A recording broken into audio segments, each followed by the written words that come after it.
Residential market analysis and highest and best use. Chapter 2, market analysis. Market analysis can be divided into two distinct categories for the appraisal process. 1, a broad-based analysis. Using the broad brush concept involves the study of the supply and or demand for a particular type of property or commodity within a particular service area or community.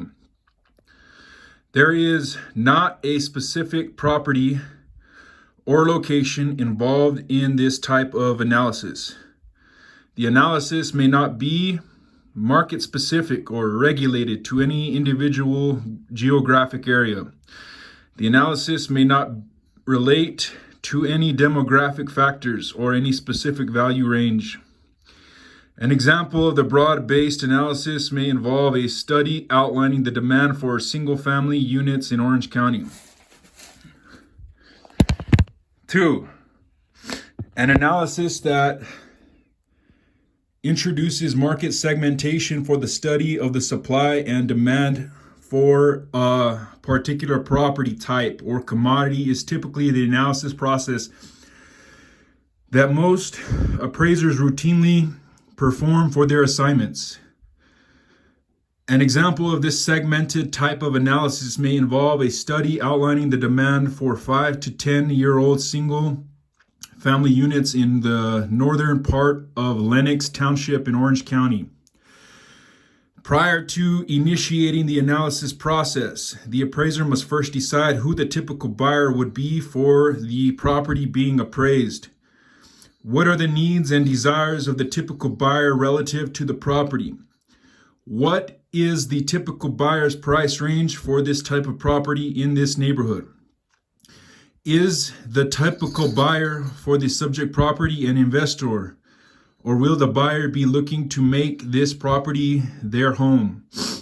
Is the typical buyer for this type of property single, divorced, or will this buyer already have a family? Is this the type of property that will be considered to be a primary permanent residence, or will this property be a second home for this typical buyer? Is this property in the step-up class relative to that starter home the buyers have outgrown? Who would be the typical buyer for this property? What does this typical buyer want in their new home? Are the buyers going to need space for a home office as they will be working from home? Is the office area separate and apart from the living portion of the home? Do the buyers want a yard that is already fenced for their children or pets? Does this typical buyer for this property desire a separate family room? Or do they typically want a great room for that added family closeness? How many cars does the typical family for this property have? Is there enough garage space for those cars and the bicycles and lawnmower and all the other items that will end up there? Is the master bedroom big enough to accommodate their king-size bed? Are the interior walls the right color? Is there enough room for a small garden or other landscaping ideas? We could go on and on when considering the wants and desires of the typical buyer. Keep in mind that some of these examples may be wants or needs, while others are desirable but not essential for the typical buyer of this property. Where is the typical buyer in terms of market affordability? The price range of properties may dictate the buyer's financial affordability for locating this particular market area. Is this property at the high end of the neighborhood value range? Is the typical buyer willing to purchase properties at the high end of the neighborhood value range? If so, there may not be an opportunity for the property to appreciate in value. All buyers want their properties to appreciate, either through the action in the marketplace or because of their improvements to the property. The appraiser's analysis will focus on all of the areas identified above and assign a priority relative to the needs, capacity, and or desires of the typical buyer for the type of property subject to the analysis process. After the information has been organized and analyzed, the appraiser will be able to determine the market trends and support the opinions based upon his or her interpretation of the market-derived information. The results of the analysis will allow the appraiser to make a determination of the highest and best use for the property being appraised. It is important to note that the appraiser must perform the necessary analysis to obtain enough information to make the highest and best use determination for the subject property. There will be an in-depth discussion of the determinants for identifying and supporting the highest and best use later on in this course. And at this point in the course, it can be said that, as generally perceived and in most cases, determination of the highest and best use for the most residential and best use for most residential properties is not a complex analysis situation.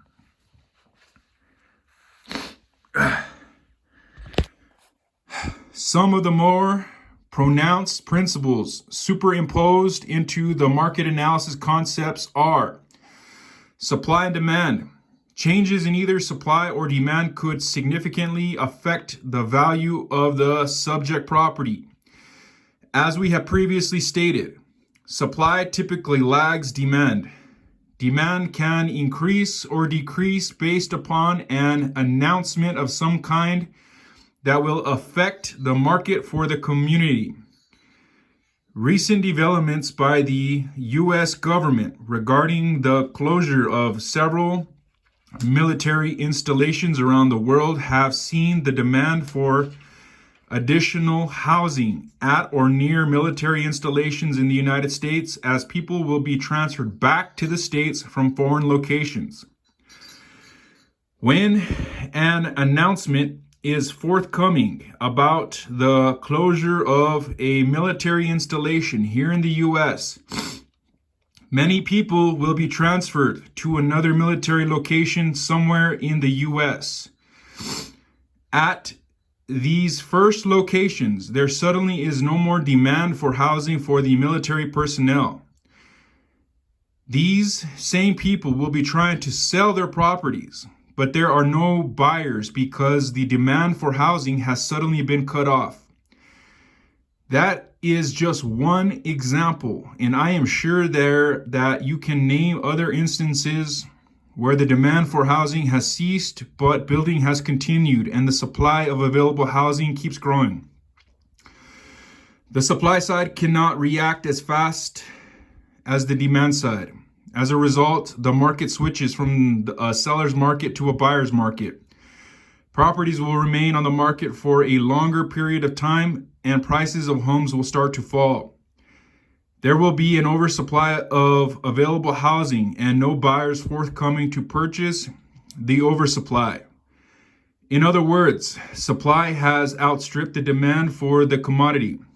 There is not enough demand for the product, and this will be reflected in the marketplace.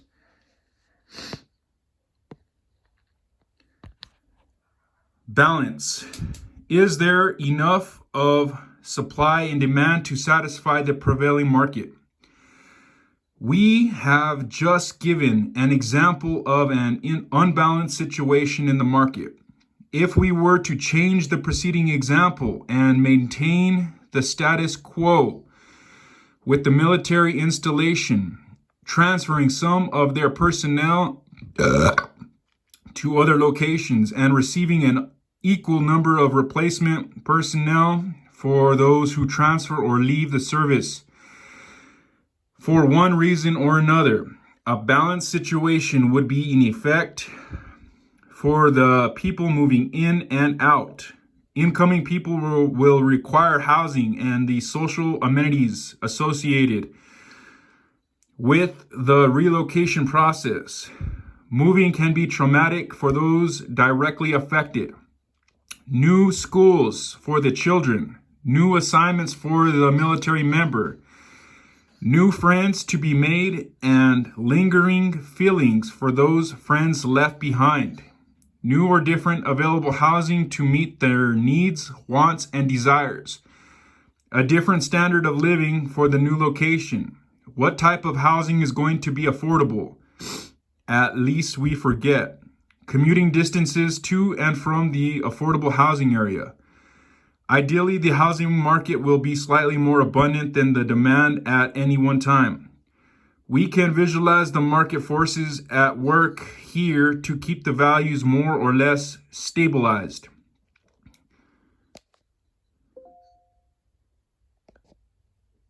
And in check within the marketplace. There is enough supply to meet the demand. The demand is strong enough to take care of the existing supply. The market remains relatively stable. This type market has created a status of equilibrium. Change. Market trends will identify the changes occurring in the marketplace as of the effective date of the appraisal. Using the first example of the closure of a military installation, we visualize the changing of the market. We have said the market changed from a seller's market to a buyer's market. As that market underwent change, the market registered a change in supply versus demand. At the same time, the market was trending downwards in terms of housing prices. Due to the oversupply of housing and no demand for that housing, the appraiser would perform the required analysis to reach the conclusion about the percent of price reduction necessary to effectively market the property. As the oversupply of available housing increase, the market values for that housing will begin to fall. The process of change would be at work when the military installation notice of closure was first announced and made public. On a broader scale, it can be stated that the market is always in the process of change. Today's market is different from the market of yesterday. Change is ever present, and the appraiser must be constantly aware of those changes in the marketplace. Contribution. How does the marketplace perceive property values or the value of a specific amenity associated with an individual property? One has to realize that the market may not agree with the actual cost to build or produce a given item. The same analogy can be said of the cost to build a structure or a house. You may have heard a homeowner say that he or she has over $300,000 in their house. That is probably a true statement, but you as the appraiser must look and see what the market has to say about the value of the house or property. Just because there are amenities in the construction that total a cost of $300,000 doesn't mean that the property is worth that amount. Does the market really equate the cost to provide the given update or amenity with value? Many times the homeowner wants the upgrade or amenity and will pay whatever it costs to have it included in the construction. The homeowner may divide the cost by the number of years he or she anticipates living in the home and decides it is worth it in the long run. They may decide that they want it for their comfort and lifestyle, and whatever the cost is, they want it. In these cases,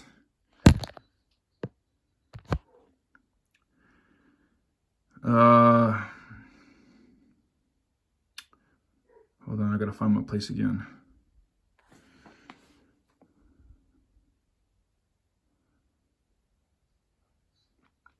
In these cases, it doesn't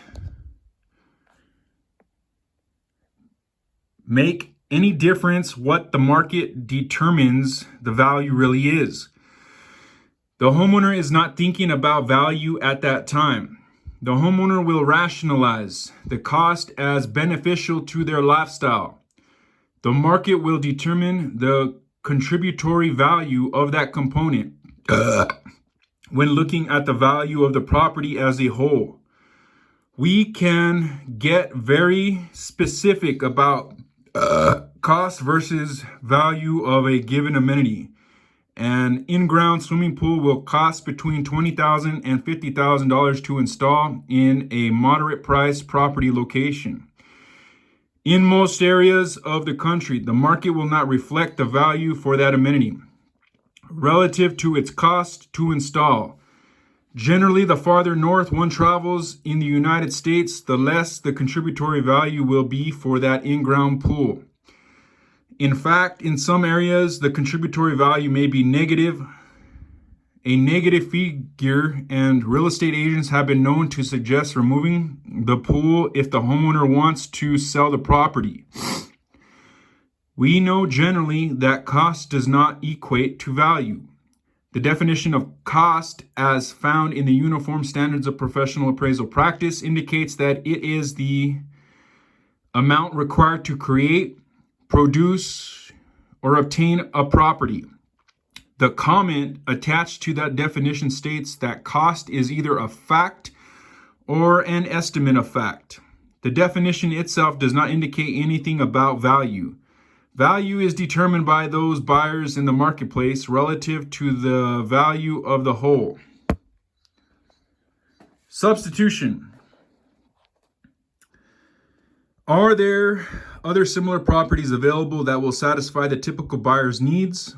The rationale behind this question is that the typical buyer will not buy the more expensive property when the similar, less expensive one will serve his or her needs. Looking at the two similar properties, all other things being equal, the less expensive one will normally sell first. The market will decide that the value should be for the remaining property. The first property that sold at a lesser price will undoubtedly have an effect on the price of the remaining property. Anticipation. Is the market indicating a favorable buy situation? Does the typical buyer anticipate future benefits from ownership of this property?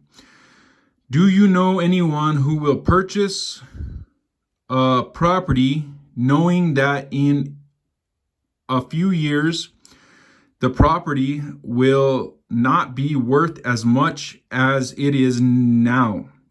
Of course not. This is one of the reasons why sales continue to dwindle in the markets in the U.S. that recently experienced prolonged decreases in home prices. Most buyers anticipate that their property will appreciate. Oh my God.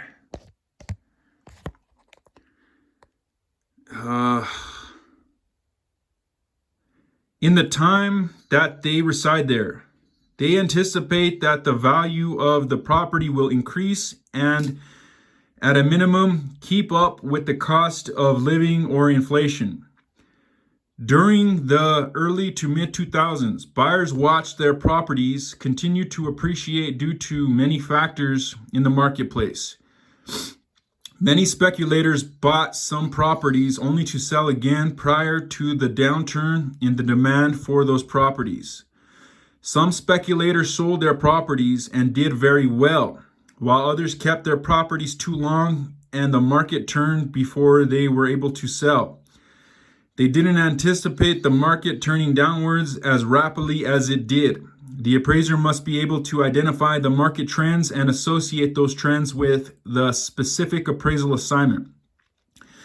In addition, the appraiser must consider the following criteria: criteria relative to the specific market area during the analysis process. Property type and features / amenities, location and view, demographics of the market area, potential buyers for the property, potential uses for the property, end of page 36%.